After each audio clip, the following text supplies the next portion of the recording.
I want you to imagine, just for a second, that you are an early 19th century pioneer. Oh, setting the scene right away. I like it. Yeah, we have to ground this, right? Right. So you have ventured deep into the dense, rain-soaked, pitch-black forests of the Pacific Northwest. Right into the absolute middle of nowhere. Exactly. The isolation out there is just absolute. I mean, there are no roads, no telegraph wires, no neighbors for hundreds of miles in literally any direction. Just you and the trees. Yeah, and you are sitting inside this small, hastily built wooden cabin.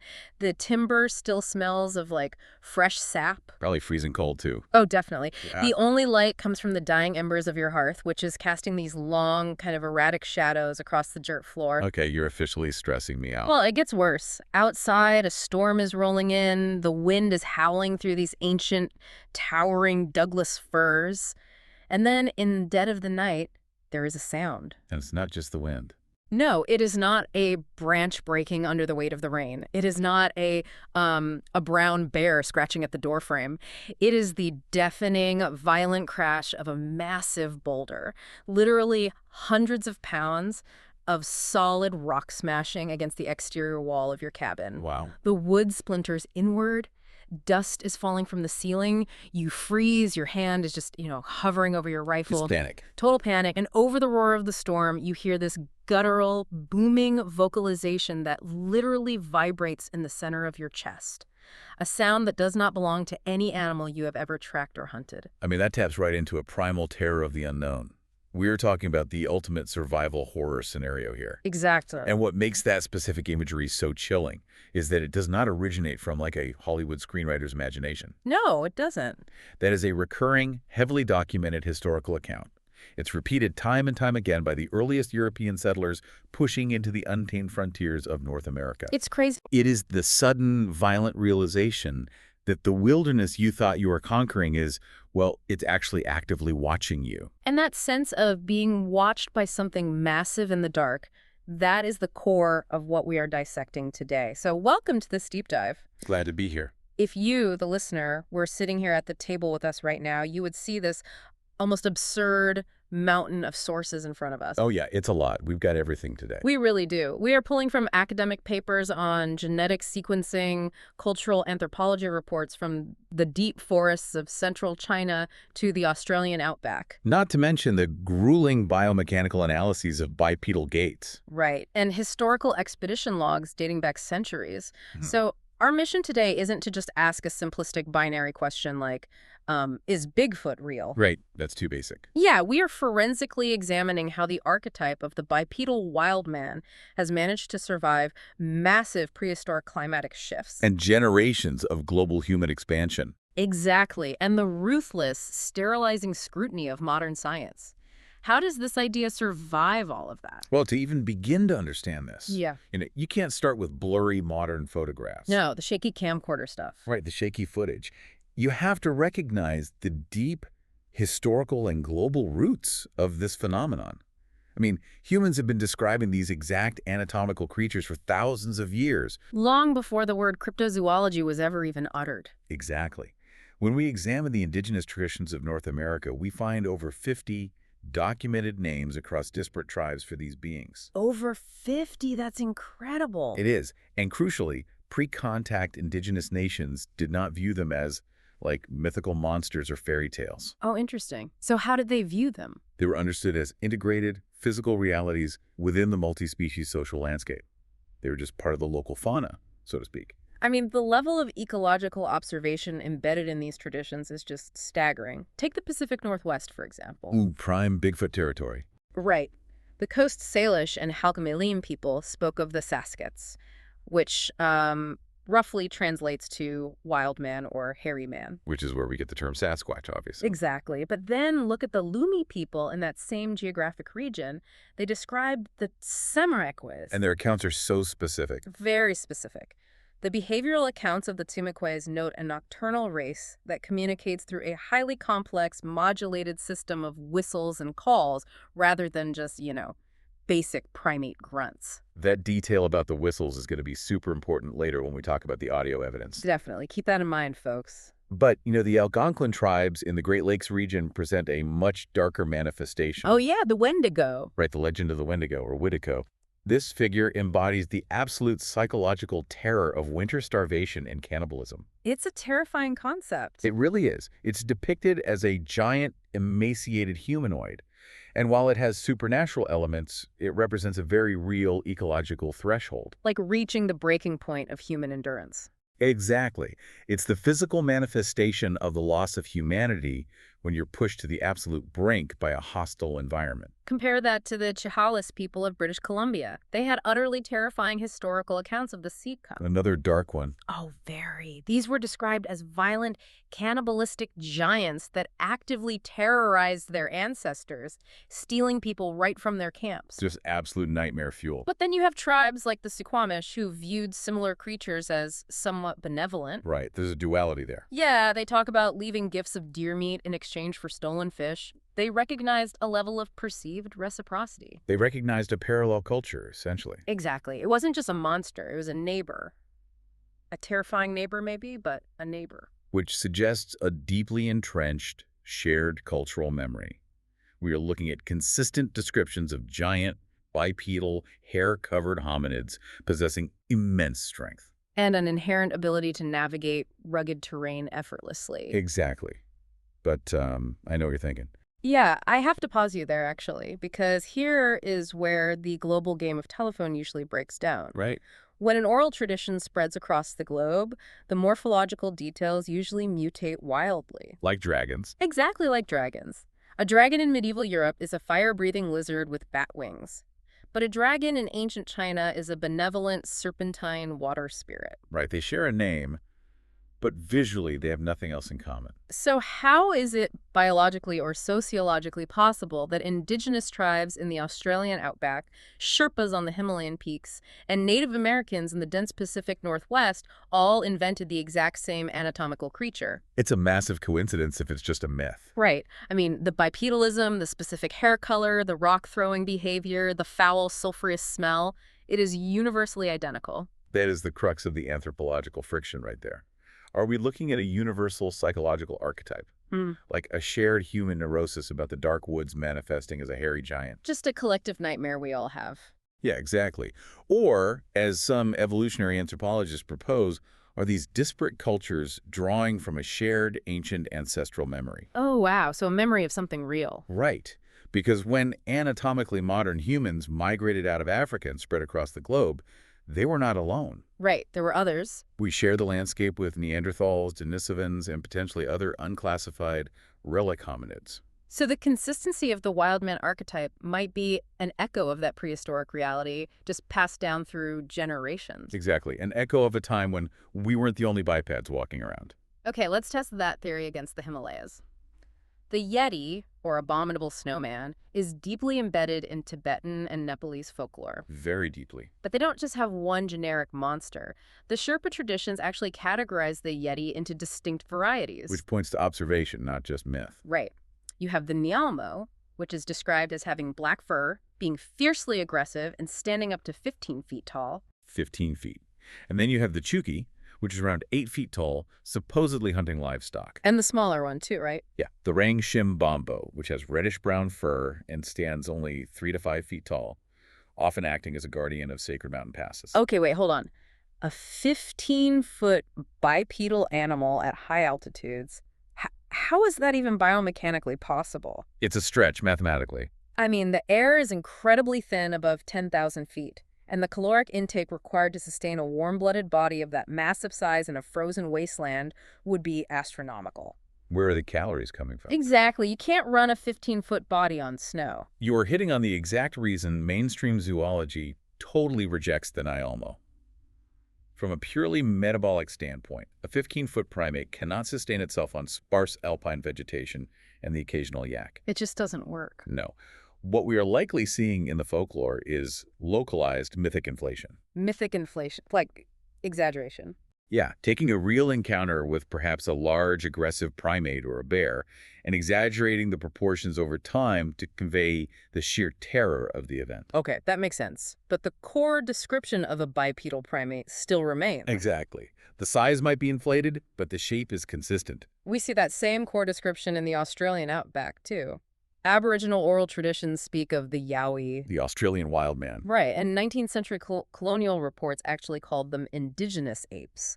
They are portrayed as bipedal creatures 7 to 12 feet tall with thick necks, long arms, and covered in dark or reddish-brown hair. Notice how the behavior matches up, too. Yes, the behavioral reports match North America perfectly, rock-throwing guttural vocalizations and that pervasive, chilling sense of being watched. We also have to look at the Almas, or Almasti, from the Caucasus and Pamir Mountains and the Altai Mountains of southern Mongolia. Oh, the Alma's accounts are wild. They really are, because they blur the line between ape and primitive human far more than the Sasquatch or Yeti do. They sound much more humanoid. Very much so.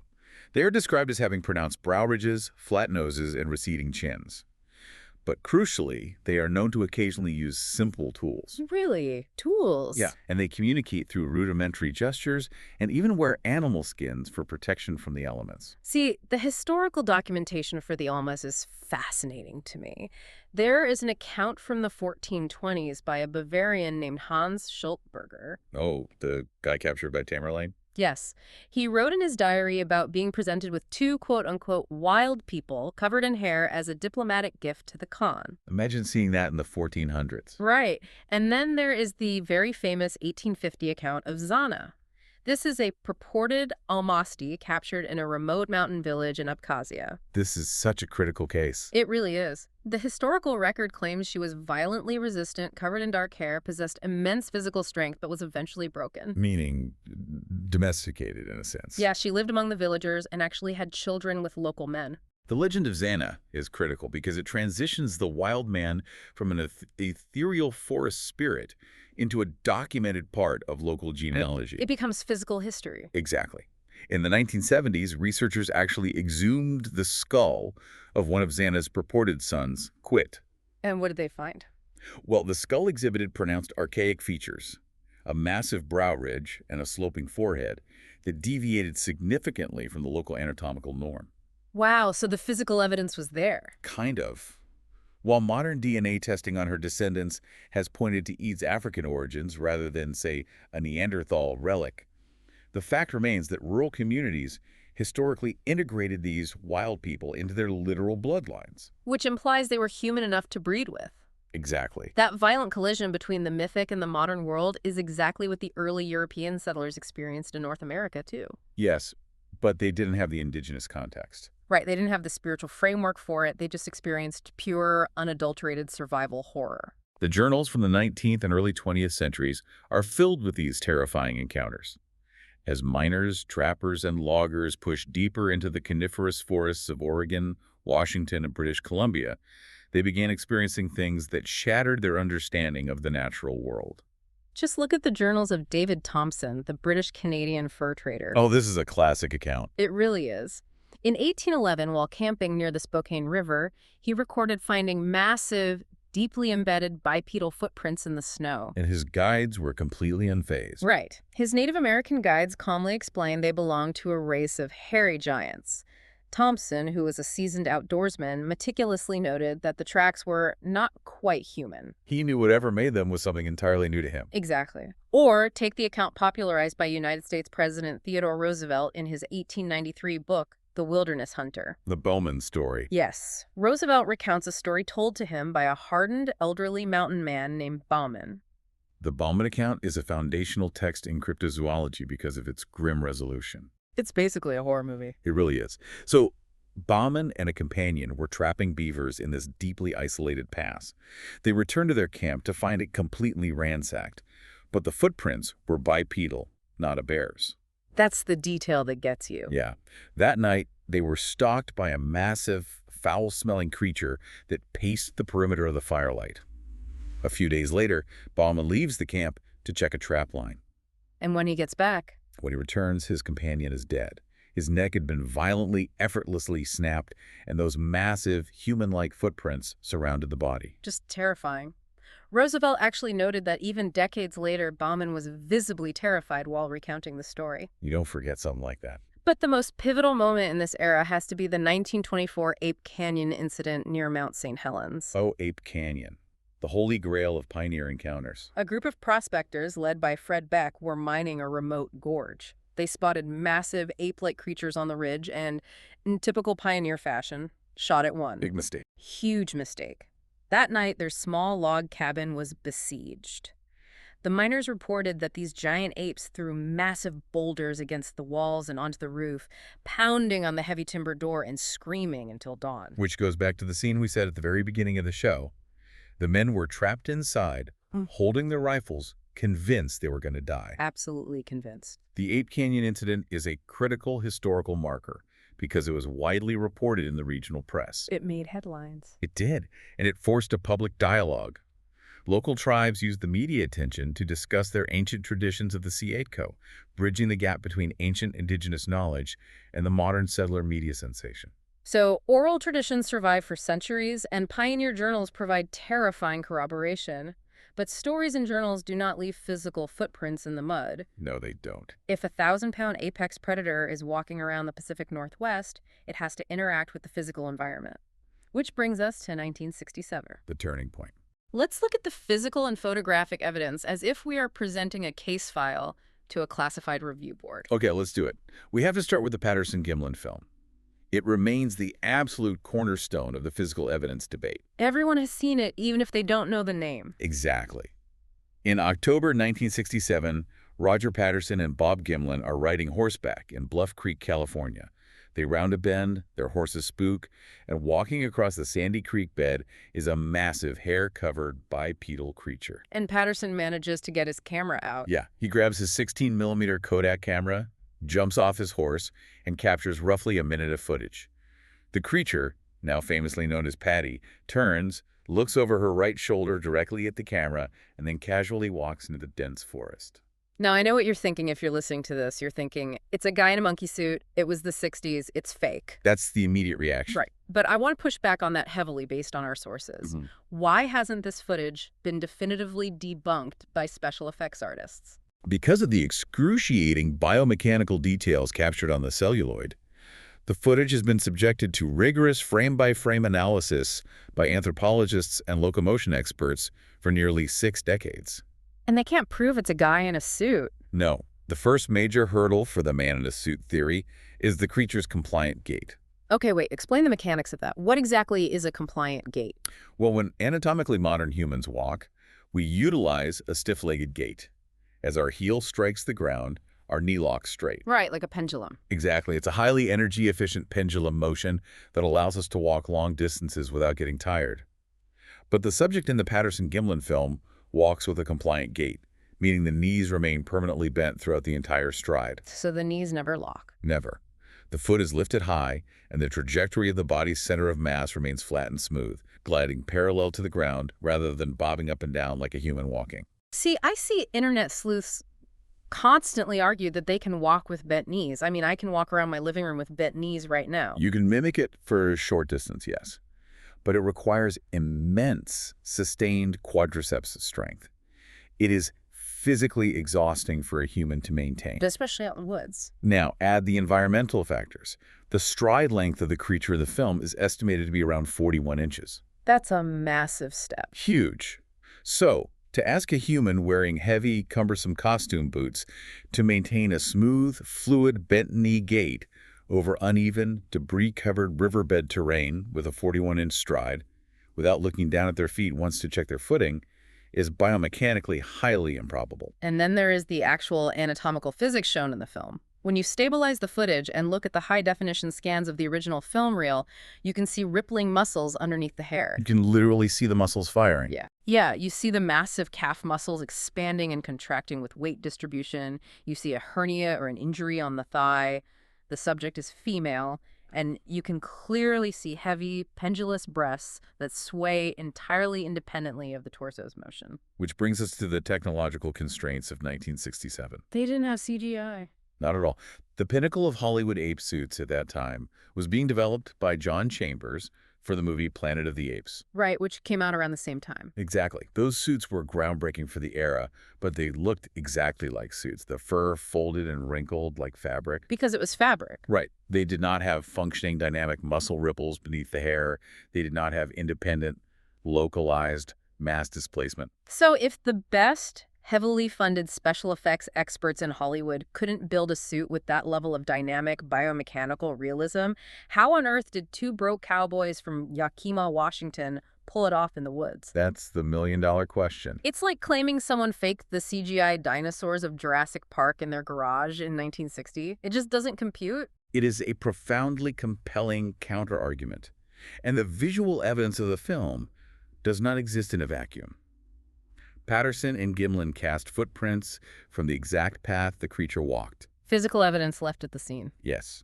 This leads us to the footprint forensics analyzed by physical anthropologists, most notably the late Dr. Grover Krantz and Dr. Jeff Meldrum. When we talk about footprint evidence, we aren't just talking about someone stomping a big flat shape into the mud, right? We're looking at the internal bone structure implied by the impression. Exactly. Dr. Meldrum's analysis focuses heavily on the mid-tarsal break. The mid-tarsal break. Break that down for us. In the human foot, the bones of the midfoot, the calcaneus, the cuboid, the navicular, they are tightly bound by robust ligaments to form a rigid longitudinal arch. Our arches. Right. This rigid arch acts as a stiff lever to propel us forward during our locked knee stride. Great apes, however, lack this rigid arch. Your feet are much more flexible. Yes. They have flexibility in the middle of the foot, the mid-tarsal break, which allows them to grasp branches and adapt dynamically to uneven terrain. And these Bigfoot footprint casts actually show that flexibility. Consistently. The depth profiles of the tracks indicate a flexible foot that bends in the middle, pushing off flatly rather than rolling off the ball of the foot like a human. That's insane. But it goes even deeper than skeletal mechanics. Dr. Meldrum also identified the presence of dermal ridges. Dermal ridges. You mean like fingerprints for feet? Precisely. Right. Friction skin. The high-quality casts show microscopic loops and whorls pressed into the fine particulate mud of the creek bed. You can't carve that into a wooden block. It would be incredibly difficult. Furthermore, some casts collected over the decades show evidence of healed injuries or congenital pathologies, such as macrodactyly. What's macrodactyly? It is the abnormal enlargement of a specific toe due to bone overgrowth. Wow. So, hoaxing a foot with a functioning mid-tarsal break is an engineering nightmare. But hoaxing one with biologically accurate dermal ridges and a specific bone pathology borders on the impossible. Beyond the visual and the trace evidence, we have to look at the acoustic data. Because if this is a massive primate living in the woods, it is not silent. Absolutely not. They would vocalize. And the 1970s Sierra sounds are some of the most haunting audio recordings ever captured. A group of hunters in the Sierra Nevada mountains recorded hours of vocalizations around their camp. And they didn't just capture typical primate grunts. No.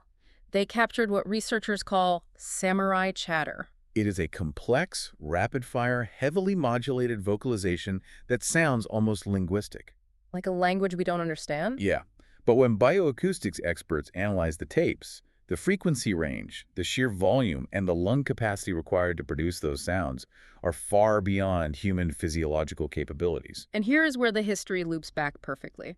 Hundreds of years earlier, the Lumi people described the Semiquay as communicating via complex whistles and calls. And David Thompson noted the whistling in 1811. Exactly. The historical lore matches the modern acoustic evidence with an unsettling, precise symmetry. So if we tentatively accept that this forensic data, the film's biomechanics, the mid-tarsal breaks, the acoustic ranges, is genuine, we must ask the fundamental biological question. Where does it come from? Right. Where does this creature fit into the tree of life? How do we build a biological blueprint for an apex primate in North America? To do that, we look to the fossil record. And mainstream science has already accepted that giant bipedal apes existed. We have Gigantopithecus blacki. A fascinating species. This was a prehistoric primate known primarily from massive fossilized teeth and jaw bones discovered in caves in China and Vietnam. Based on the sheer size of the dentition, paleontologists estimate it stood up to 10 feet tall and weighed over 1,000 pounds. It was a massive, massive creature. Mainstream science asserts that Gigantopithecus went extinct roughly 300,000 years ago, unable to adapt to Pleistocene climate changes and the loss of its primary bamboo forest habitat. That's the official story? Yes. However, the evolutionary theory posited by relic hominoid researchers, suggests a different path.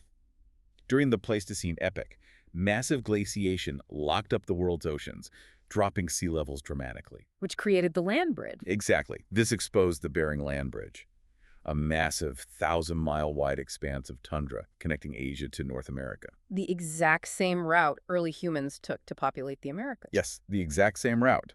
The theory argues that a population of Gigantopithecus, or perhaps an evolutionary offshoot forced to adapt its diet to omnivory, could have migrated across Beringia. Just following the food. Right. They would have followed the shifting flora and the massive herds of Pleistocene megafauna into the dense, unglaciated refugiums of North America. But I have a hard time buying that a species supposedly extinct for 300,000 years is just wandering around Oregon. I mean, we would know, right? That brings us to the concept of Lazarus taxon. Lazarus taxon. This is a biological classification for a species that disappears completely from the fossil record, is universally presumed extinct by science, and is later rediscovered alive. Oh, like coming back from the dead. Precisely. The ultimate example is the coelacanth. This is a massive prehistoric lobe-finned fish that paleontologists believe died out with the dinosaurs 65 million years ago. 65. Yeah, its fossils simply stopped appearing in the geological strata. Science declared it gone forever. Then, in 1938, a South African museum curator found one dead on a local fisherman's boat. Just caught in a net. Exactly. So the argument is, if a large deep ocean fish can remain hidden from human science for 65 million years, could a highly intelligent, elusive deep forest primate remain hidden for 300,000? It makes you wonder. And to prove that lineage, researchers have desperately sought genetic material.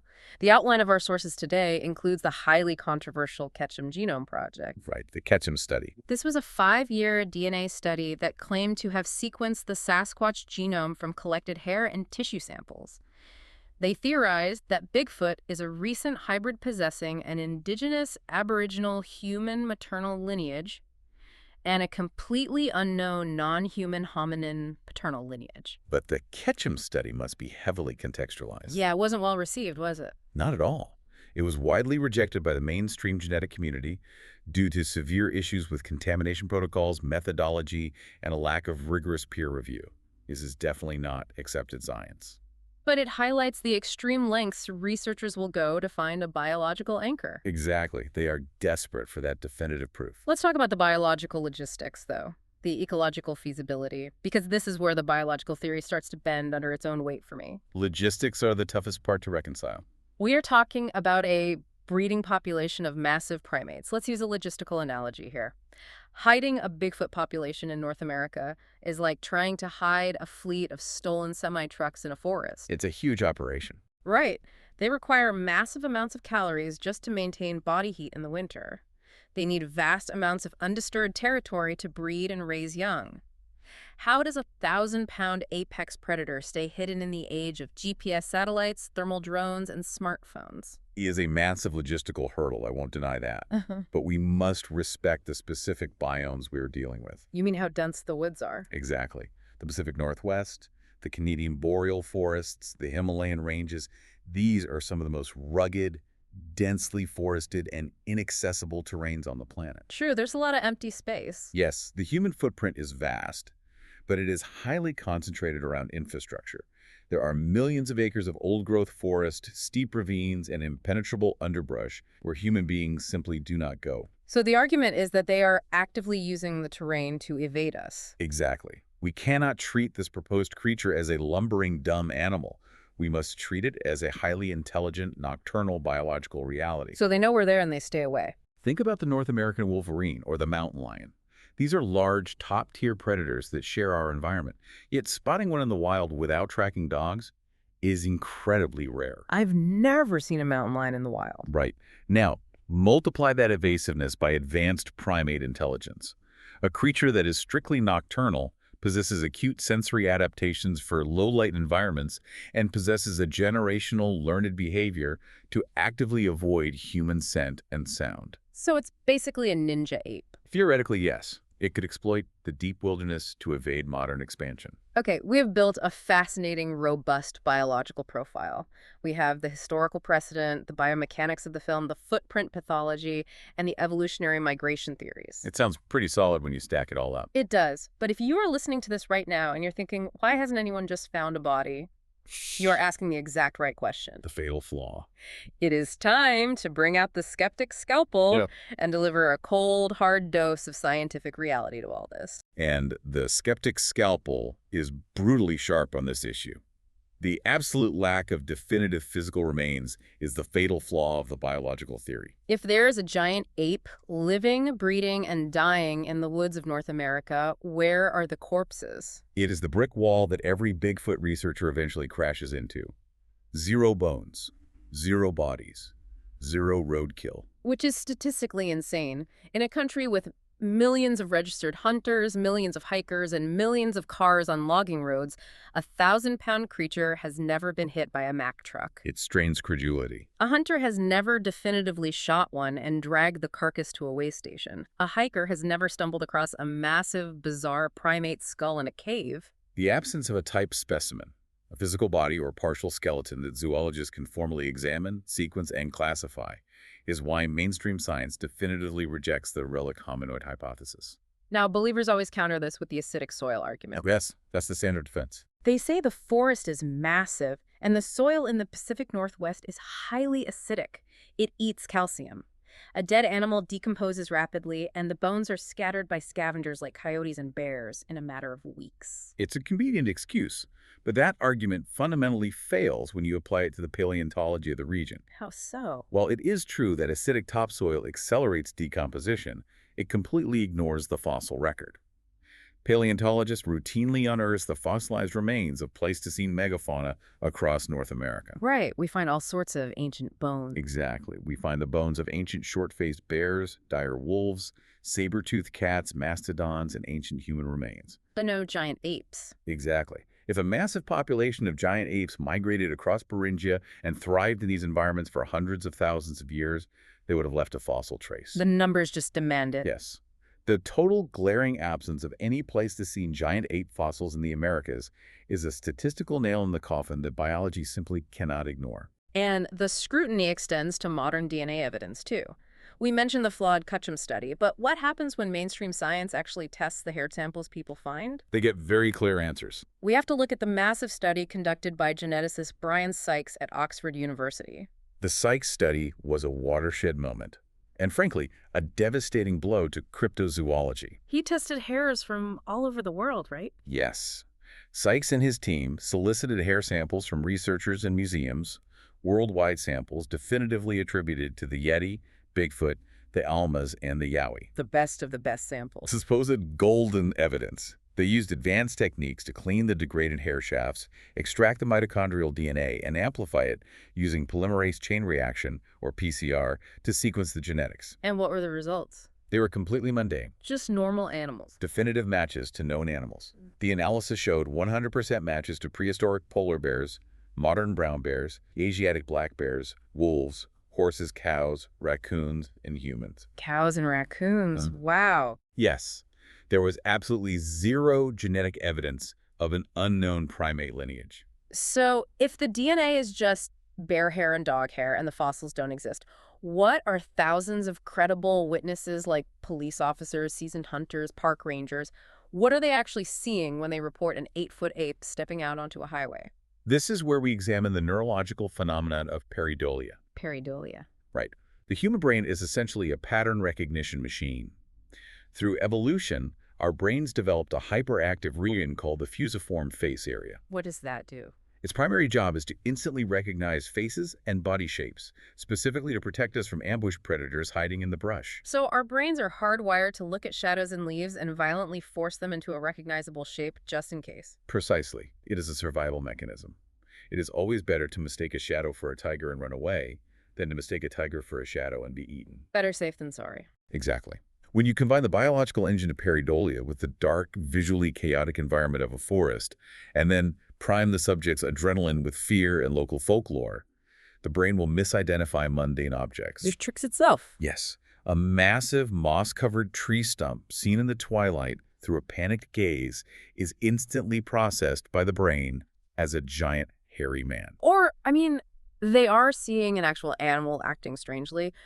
Bears are the ultimate culprit here, aren't they? Without a doubt. An Asiatic black bear, a Himalayan ground bear, or an American black bear standing upright on its hind legs to forage for berries or sniff the air looks startlingly, terrifyingly humanoid. It really does. In low light, at a distance, the misidentification is almost guaranteed. We also cannot ignore the heavy contamination of the data pool by deliberate hoaxes. Oh, the hoaxes are rampant. The modern Bigfoot craze, including the very name Bigfoot, was largely launched by a foundational hoax in 1958 in Bluff Creek, California. The Ray Wallace wooden feet. Yeah. This story is wild. A bulldozer operator named Jerry Crew found massive 16-inch footprints around his worksite and had a friend cast them in plaster. And the media ran with it. Oh, they loved it. The Humboldt Times published a front-page photo. They coined the catchy term Bigfoot, and the legend just exploded into modern pop culture. Started a frenzy.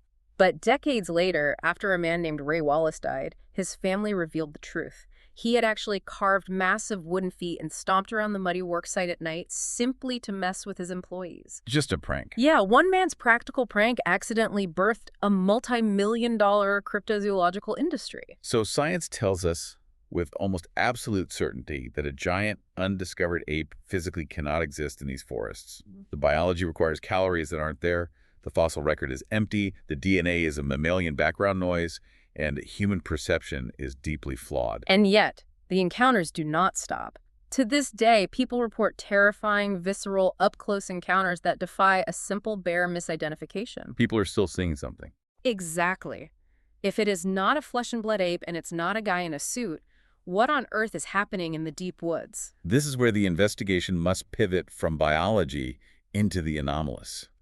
We have to explore the realm of high strangeness and the profound psychological functions this myth serves. High strangeness. Let's re-examine the indigenous folklore we started with, but through this new anomalous lens.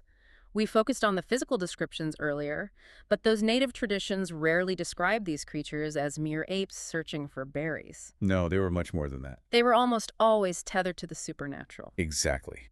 Take the Nootka belief that the creature can turn invisible at will or teleport across distances. Teleporting Bigfoot. Right. Or the Lumi traditions of the creature shape-shifting to evade hunters. The Apache stories of the Magala monster manipulating the weather to cover its tracks. These are not the biological traits of an undiscovered gorilla. No. These are attributes of an entity that operates outside of conventional physical reality. High strangeness is the term used when an encounter radically defies physics. It suggests that if Bigfoot exists, it might not be an animal evading us physically in the brush, but an entity evading us interdimensionally. Which is a huge leap, but it aligns with the witness reports. Look at modern sighting reports. A significant percentage of Bigfoot encounters include bizarre, anomalous correlations. Witnesses claim to see glowing orbs of light or massive, silent UFO craft in the exact same areas where Bigfoot tracks are later found. It's all connected in these fringe theories. There is also the heavily reported Oz factor, a term coined by ufologists. The Oz factor, like the Wizard of Oz. Exactly. Witnesses frequently report that right before a creature steps out of the tree line, the surrounding forest goes completely unnaturally silent. Like someone hit a mute button. Yes. The crickets stop, the birds vanish, the wind dies. It is an environmental vacuum that suggests a localized distortion of reality rather than the approach of a biological predator. And this ties into theories of government suppression, which is a massive facet of the modern lore. There is a deep, pervasive belief that federal agencies, the Department of the Interior, the Forest Service, are actively covering up biological discoveries. Oh, the cover-up theories are everywhere. Well, the theory goes that admitting a highly intelligent, endangered hominid lives in the Pacific Northwest would instantly shut down the multi-billion-dollar logging industry. The habitat protections would be unprecedented. Exactly. The government allegedly confiscates bodies and suppresses reports to protect economic interests and avoid mass public panic. Whether you buy into government cover-ups or interdimensional portals, from an anthropological perspective, We can analyze the sheer endurance of this phenomenon through Carl Jung's concept of the shadow. The Jungian shadow. Yes, the shadow represents the untamed, repressed, animalistic, and primal aspects of humanity that we actively suppress in order to function in a polite, civilized society. So you're saying Bigfoot is the psychological projection of our own repressed wildness? In a macrocultural sense, yes, I am. As we have paved over ancient forests, built massive concrete cities, and insulated our bodies with screens and technology, we have become dangerously disconnected from the natural world. We've lost our connection to the wild. Completely. These creatures, Bigfoot, the Yeti, the Yowie, they serve as vital cultural anchors.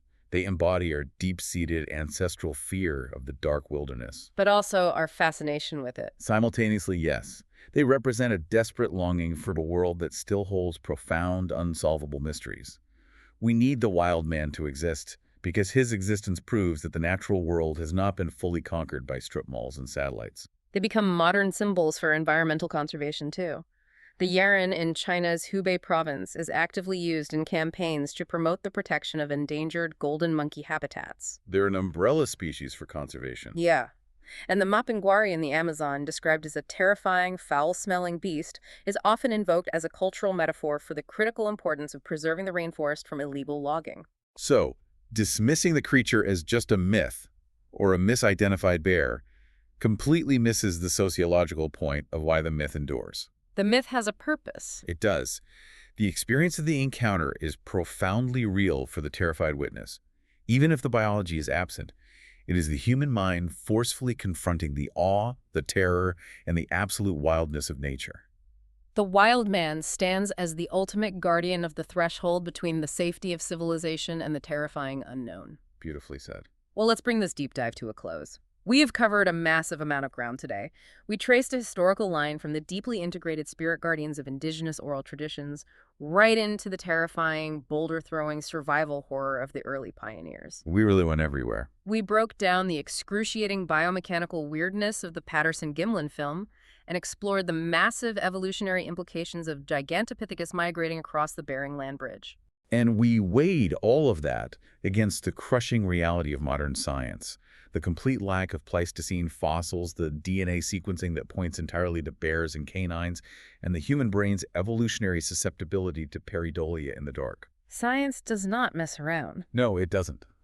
And we ended in the realm of the anomalous, viewing the creature not as flesh and blood, but as an interdimensional trickster, or a manifestation of the Jungian shadow navigating the edges of our perception. It is a phenomenal amount of data to process. But I want to leave you, the listener, with a final visceral thought to mull over. I love these. Think about the next time you are walking near the edge of a deep, dark woods at twilight. The sun drops below the horizon, the ambient light fades, the wind suddenly dies down, and the birds stop singing. That Oz factor. And then, from just inside the black tree line, you hear a massive, heavy branch violently snap under immense weight. In that split second, your heart rate is going to spike. Your pupils will dilate, and a surge of primal adrenaline will flood your system. And I guarantee you, in that moment of pure evolutionary instinct, the academic debates about mitochondrial DNA sequencing and Pleistocene fossil records will not matter to you at all. Not one bit. Because that sudden surge of sheer terror proves one undeniable thing. Whether Bigfoot is a surviving relic hominid hiding in the brush, an interdimensional entity slipping through our reality, or an ancient psychological alarm bell encoded deep in our DNA to keep us out of the dark. The human mind deeply, fundamentally needs monsters in the woods. Keep questioning what you see, keep exploring the edges of the map, and always deeply respect the unknown. Thanks for joining us on this deep dive.